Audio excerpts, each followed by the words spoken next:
Bonjour, bienvenue sur Objectif Math. Nous abordons dans ce paragraphe la résolution des équations différentielles linéaires d'ordre 1. Commençons par la définition.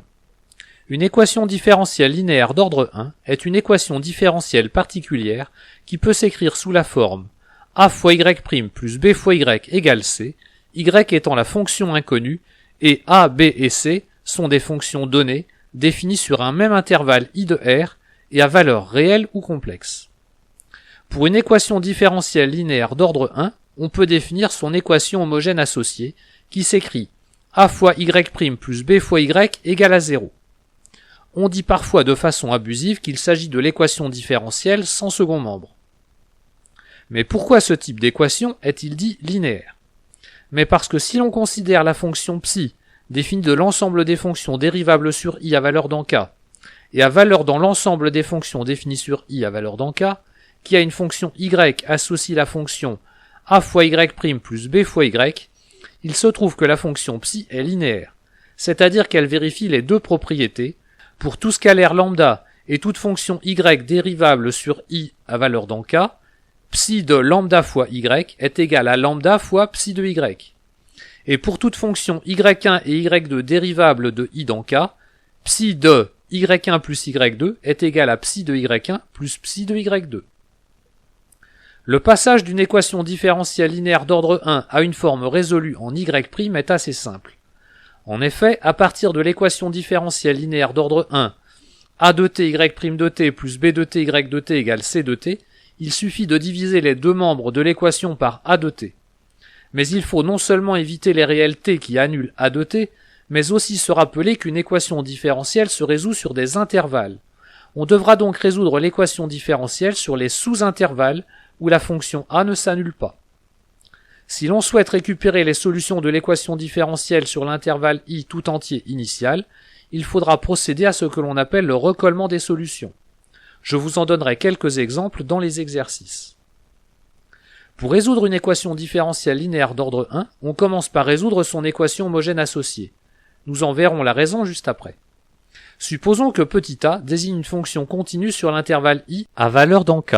Notons grand A une primitive de petit a sur grand I. Et soit G une fonction définie de i dans k.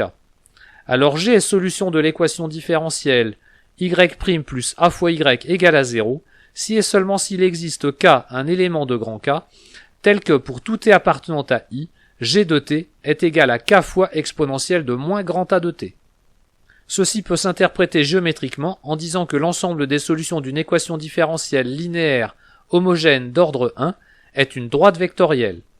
En effet, si on appelle g indice 0 la fonction qui a t associe exponentielle de moins grand A de t, alors l'ensemble des solutions de cette équation différentielle est l'espace vectoriel engendré par la fonction g indice 0. Démontrons ce résultat. On commence par se donner un scalaire k et g la fonction définie de i dans k qui a tout réel t de i associe k fois exponentielle de moins grand A de t. Grand A étant une primitive de petit a, moins grand A est dérivable sur i à valeur dans k. La composée de exponentielle et de moins grand A est donc dérivable sur i, donc g est dérivable sur i. Et on a pour tout réel t de i, g' de t est égal à k fois exponentielle de moins grand A de t fois moins grand A' de t, ce qui donne pour tout réel t de i, g' de t égale à moins petit a de t fois g de t. Autrement dit, on a montré que g est solution de l'équation différentielle y' plus petit a fois y égale à 0. Nous avons montré que les fonctions du type de g sont solutions. En rédigeant la réciproque, nous montrons que ce sont les seules. Considérons g une fonction définie de i dans k que l'on suppose solution de l'équation différentielle y' plus petit a fois y égale à 0. En particulier, g est dérivable sur i. Définissons alors la fonction h qui a tout t appartenant à i associe g de t fois exponentielle de grand A de t. H est dérivable comme produit de deux fonctions dérivables sur i, et on a pour tout t appartenant à i, h' de t est égal à g' de t fois exponentielle de grand A de t, plus g de t fois exponentielle de grand A de t fois petit a de t. On aboutit donc à pour tout t appartenant à i, h' de t est égal à 0. Comme i est un intervalle, on en déduit que h est constante sur i, c'est-à-dire qu'il existe un scalaire k, tel que pour tout t appartenant à i, h de t soit égal à k. Ce qui permet de conclure qu'il existe un scalaire k tels que pour tout t appartenant à i, g de t soit égal à k fois exponentielle de moins grand A de t, ce qui termine la démonstration. Il nous reste à savoir résoudre les équations différentielles linéaires d'ordre 1 avec un second membre non nul.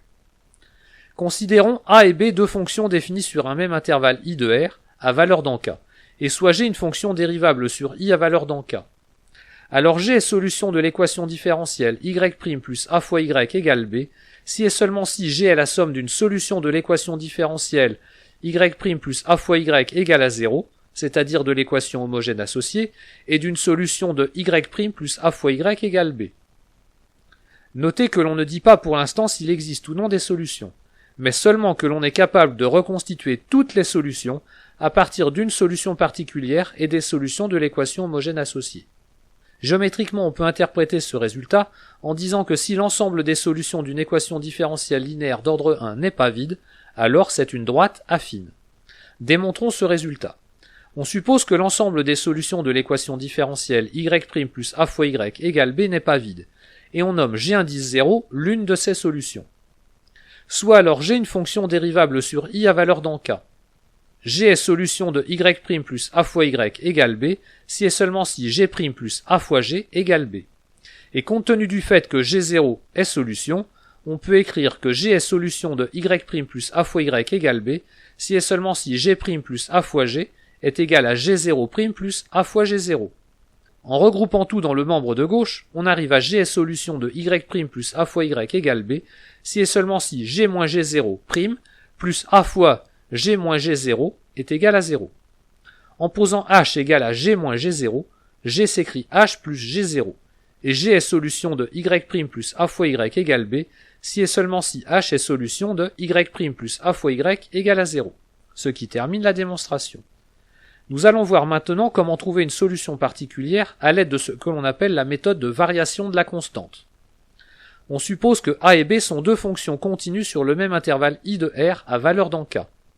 Alors l'équation différentielle y' plus a fois y égale b admet au moins une solution sur i. Dès que les fonctions a et b sont continues, l'ensemble des solutions de l'équation différentielle y' plus a fois y égale b n'est pas vide. Démontrons ce résultat. Nous avons trouvé précédemment les solutions de l'équation homogène associée. Il s'agit de toutes les fonctions qui à t associent grand K fois exponentielle de moins grand A de t, où grand A est une primitive de petit a, et où K désigne un scalaire quelconque indépendant de t. L'idée est de remplacer la constante K par une fonction. On suppose donc maintenant que K est une fonction dérivable sur i à valeur dans K. Considérons la fonction g qui à t associe K de t fois exponentielle de moins grand A de t. G est dérivable sur i comme produit de fonctions dérivables, et pour tout t appartenant à i, on a g' de t égale à moins k de t fois petit a de t fois exponentielle de moins grand A de t, plus k' de t fois exponentielle de moins grand A de t. On en déduit que g est solution de y' plus a fois y égale b, si et seulement si pour tout t appartenant à i, k' de t fois exponentielle de moins grand A de t est égal à b de t. Notons alors grand B une primitive sur i de la fonction qui à t associe petit b de t fois exponentielle de grand A de t. Comme on a supposé les fonctions petit a et petit b continues, on est sûr que cette primitive existe. Et on obtient que la fonction qui à t associe grand B de t fois exponentielle de moins grand A de t est une solution sur i de l'équation différentielle y' plus a fois y égale b. Comme ça, la méthode de variation de la constante semble une réponse magique, mais elle est loin d'être idéale. En théorie, oui, elle est fantastique, puisqu'elle donne à coup sûr une solution de l'équation différentielle. Mais en pratique, il faut pouvoir trouver explicitement la fonction grand B, ce qui peut être compliqué. Je vous renvoie à l'exercice 9 pour que vous vous en rendiez compte. Moralité, il faut toujours commencer par chercher une solution facile, et on n'utilisera la méthode de variation de la constante que si nos recherches n'ont rien donné. Nous abordons maintenant le problème de Cauchy. On se donne t0 un élément de i et y0 un scalaire. Le problème de Cauchy consiste à déterminer les solutions h de l'équation différentielle y' plus a fois y égale b, définie sur l'intervalle i, qui vérifie de plus la condition h de t0 égale à y0. Pour les équations différentielles linéaires d'ordre 1 sous forme résolue, le résultat est assez simple. En effet, si a et b sont deux fonctions continues définies sur l'intervalle i à valeur dans k, si t0 est un élément quelconque de i et si y0 est un scalaire, alors le problème de Cauchy pour l'équation différentielle y' plus a fois y égale b, avec la condition initiale y de t0 égale à y0, admet une unique solution. Il faudra faire attention que si l'équation différentielle n'est pas donnée sous forme résolue, les choses se compliquent. Le résultat que l'on vient d'énoncer ne sera valable à coup sûr pour l'équation différentielle ay' plus by égale à c que sur les sous-intervalles de i où la fonction a ne s'annule pas. Pour résoudre le problème de Cauchy sur tout l'intervalle i, il faudra procéder au recollement des solutions. Nous en verrons quelques exemples dans les exercices. Passons à la démonstration. Considérons G0 la fonction qui a t associée exponentielle de moins grand A de t, où grand A est une primitive fixée sur i de la fonction petit a. Notons H0 une solution particulière fixée de l'équation différentielle y' plus a fois y égale à b. Nous savons que les fonctions solutions de l'équation différentielle sont toutes les fonctions h qui s'écrivent sous la forme h égale à k fois G0 plus H0. On obtient alors h de t0 égale à y0 si et seulement si k fois G0 de t0 plus H0 de t0 est égal à y0. Mais G0 de t0 est non nul. Donc h de t0 est égal à y0 si et seulement si k est égal à y0 moins h0 de t0 divisé par G0 de t0. Bon, je vous ai dit qu'il fallait éviter de se précipiter sur la méthode de variation de la constante, et qu'il est préférable de commencer par chercher des solutions faciles. Voici quelques pistes pour y arriver. Commençons par le principe de superposition. L'idée de ce principe est de décomposer un second membre compliqué en plusieurs seconds membres plus simples. Supposons que i soit un intervalle de R et que a, b1'1, b1'2, etc. jusqu'à b1'n soient des fonctions définies de i dans K. Supposons que lambda1'1, lambda1'2 jusqu'à lambda1'n soient des scalaires. Notons pour chaque entier i compris entre 1 et n, g1'i une solution de l'équation différentielle y' plus a fois y égale à b1'i.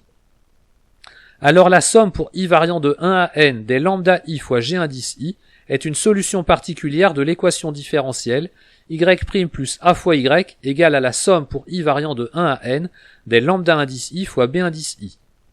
Je vous laisse la démonstration qui est élémentaire et qui marche sans problème avec n'importe quelle équation linéaire.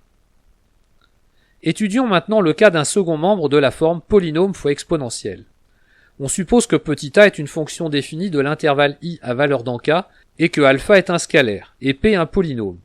Une méthode pour trouver une solution particulière de l'équation différentielle y' plus a fois y égale à p de t fois exponentielle de alpha fois t est d'effectuer le changement de fonction inconnue y égale à exponentielle de alpha fois t fois z. Voici comment le rédiger. On considère z une fonction dérivable sur i à valeur dans K et on définit y la fonction qui a t associe exponentielle de alpha fois t fois z de t. Y est dérivable sur i comme un produit de fonctions dérivables. La dérivée de y est la fonction qui a t associe alpha fois exponentielle de alpha fois t fois z de t plus exponentielle de alpha t fois z' de t. L'équation différentielle y' plus a fois y égale à exponentielle de t fois p de t se réécrit de façon équivalente z' plus alpha plus a de t facteur de z de t égale à p de t. Il reste à résoudre cette dernière équation différentielle qui a un second membre plus simple. On peut espérer, mais ce n'est pas sûr, qu'il existe une solution z polynomiale. Par contre, si la fonction a est constante, non seulement on est sûr qu'il y aura une solution polynomiale fois exponentielle, mais on peut même prévoir le degré du polynôme. De façon plus précise, l'équation différentielle y' plus a fois y égale à p de t fois exponentielle de alpha t aura une fonction solution qui a t associe q de t fois exponentielle de alpha t avec q un polynôme de degré 1 plus degré de p si alpha plus a est nul et q un polynôme de degré le degré de p si alpha plus a est non nul. Pour terminer ce paragraphe, nous étudions le cas d'un second membre trigonométrique éventuellement multiplié par un polynôme ou et une exponentielle. L'idée est d'utiliser les formules d'Euler. Par exemple, avec la fonction cosinus, on écrira cosinus de alpha t égale à exponentielle de i alpha t plus exponentielle de moins i alpha t divisé par 2. Puis on appliquera le principe de superposition. On déterminera donc une solution particulière G1'1 avec au second membre exponentielle de i alpha t à la place du cosinus. On déterminera aussi une solution particulière G indice 2 avec au second membre exponentielle de moins I alpha t à la place du cosinus. Et G indice 1 plus G indice 2 divisé par 2 sera une solution particulière de l'équation différentielle initiale. Si les coefficients dans l'équation différentielle sont tous réels, on peut même aller plus vite en ne déterminant que G indice 1, et sa partie réelle sera une solution particulière de l'équation différentielle initiale. Évidemment, s'il y a du sinus à la place du cosinus, on travaillera plutôt avec la partie imaginaire. Voilà, ce paragraphe est terminé. Je vous conseille de vous attaquer à quelques exercices sur les équations différentielles linéaires d'ordre 1 avant d'étudier le paragraphe suivant sur les équations différentielles linéaires d'ordre 2 à coefficients constants.